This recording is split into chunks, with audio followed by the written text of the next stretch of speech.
Hey guys, so we have one of the CTS high flow intakes here, and this is the one that you can use as a closed intake system. So mine didn't come with any install instructions. I didn't really find anything when I was looking online. It seems pretty straightforward, but a lot of the people that buy and install these intakes, they might not have a lot of experience. Like, it might be your first project on your vehicle you're taking on. So I just wanted to make a quick video and show how it goes together, because it kind of just comes as a box of parts and they expect you to figure it out, I guess. Airbox, and it'll have this is where you put those rubber grommets. You just slide those in, and then our screws go in this way. There's only one orientation that all three go, it seems. And then this piece here that looks kind of like a toilet bowl seal, it goes in from the back, and those bolts go into these threaded bosses. And then our filter will screw onto this, and then our coupler will go on this end of it and connect to the intake pipe, and then the smaller clamp will go on this end, and then this will connect to the turbo inlet. And then there is a gasket that comes with it, and our gasket goes on this piece, it seems, like that. You have to kind of muscle it around those corners. It doesn't fit exactly perfect, but it's close enough. And then this will butt up against the airbox and theoretically seal that way. And then for the throttle pipe here, so the inlet pipe, this I believe is where we're going to attach our vacuum line.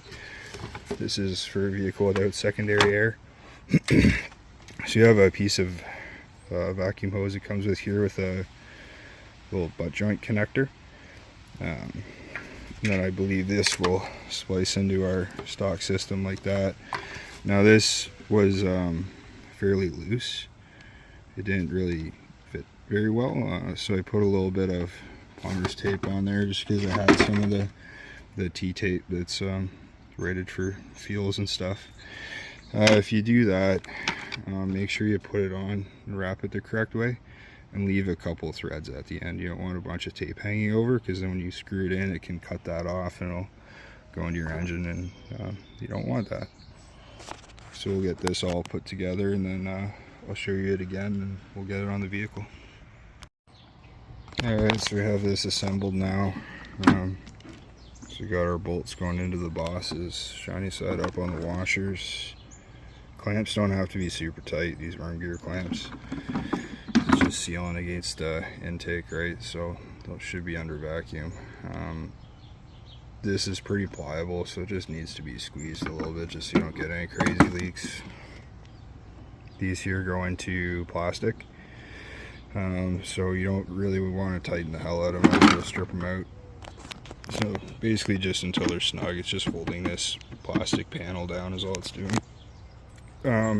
If you take these out to service your filter or something, when you put them back in, push on them a little bit with your screwdriver, turn them backwards, and you'll feel it kind of click, and then you can put it back into the original threads that you cut. You don't gum it up too much, it'll make them last longer.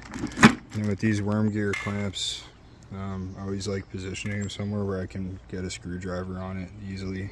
In the future, it sucks when you put something together and you're like, oh, I blocked that, now I can't get a screwdriver on it. So just make sure that you've got that facing a reasonable direction, and the tail on it isn't hanging off somewhere where you're gonna cut yourself on it by accident.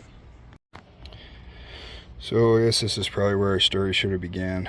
I'm hoping the CTS one doesn't take up too much more space, because I do have a different battery terminal on this, because I've got a stereo in it. But this clamp here, you pinch, push it forwards. On these cars, I like setting it right here. That way this can still come off. But then when we go to put it back on, we don't have to squeeze it as much, because if you bring it down here, you have to squeeze it a lot more. So, and then this back here, 7mm. If you get a ratchet on that, loosen it, this all pops right off. That We have our little vacuum line, and then this will lift kind of up and out like this. Just make sure you're not hung up on any power cables. Pop it off there. It just comes off the rubber grommets. Just it's held on by these rubber grommets here. The stock airbox is actually oh, there you can see my stereo stuff. The stock airbox is actually pretty good. There isn't really any reason to change it, except if you just want turbo noises, which is what we're going for here. And it looks like this here has to be replaced. So I'm assuming I'll have to take this hose off and then these, and we'll go from there. And sometimes if you want, you can put a rag in there to prevent shit from falling down into your engine. So it looks like we just undo our two T25s here and here, and then this hose unclips. This here, you just kind of lift up on it, pop that out, and away with you. Yeah. Now would be the time, if you have a manual while you have all this out, I take the delay valve out of this, make your clutch feel a lot better. Then yeah, you got access to everything to put like a shift kit into there.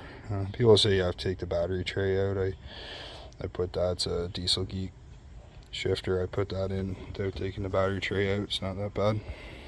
There's lots of space in there. Alright, so while we're on the theme of expensive parts that do nothing for performance but make your car sound cool, I'm just putting in a turbo muffler delete while we're in here. Don't buy the hype. They don't do anything for performance, but they do sound nice. So there's the new one. There's the old turbo muffler. It's got the cuts in there. So this one has a seal on the outside. New one has a seal here. I just put some grease on that so that it sticks in the bore, so it doesn't fall out while I'm putting it in. When the airbox is out, these are pretty easy. It's I think a T30 here. Unhook the wires, and this goes free. 5mm. Unbolt that, and then it's tucked way down in there. And there's 3 bolts there. They're 5mm. And it is a huge pain unless you have a long 5mm ball head Allen, but that makes it quite easy. Alright, so here's the intake installed. That's what it looks like. So it takes air from here and here. Then I guess we just leave that open. The stock one just takes air from here and here, so you can open this up on your stock intake, take your snow guard out, and put a high flow filter, and it's just as good for a lot cheaper. But then they don't do the turbo sounds, so that's why we got this, and it looks kind of cool, I guess.